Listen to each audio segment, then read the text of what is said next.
Travel overall has changed. Most people, when you go to make an individual airline ticket or make a room reservation, you're going online. What I do know is that this business, the group travel business, is very dependent on those personal relationships. It's also changing in terms of who's booking trips and how that travel is being booked. Motor coach travel is still very, very strong, almost 600 million passenger trips a year. But how those people are getting on the bus may be a little different than they did yesterday or the year before.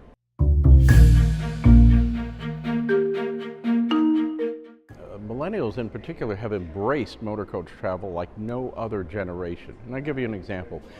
When I came to the organization almost 20 years ago, our demographic was people that rode the bus were under 25 or they were over 55. That covered 80% of the market. And so those 30 years in between, it's almost two generations of people did not ride the bus. That was only about 20% of the ridership.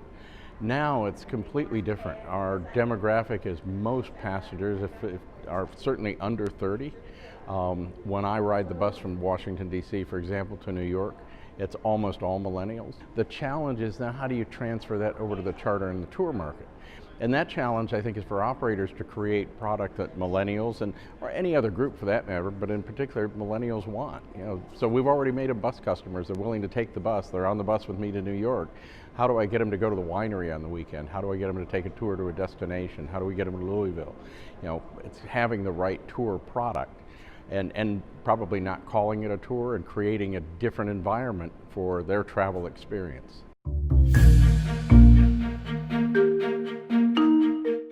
It makes it easier, obviously, to find the product, to research the product, to know what you're going to see and what you're going to do. It also makes it easy to put together your own group, if you will, and that's kind of the change of how we see travel being booked.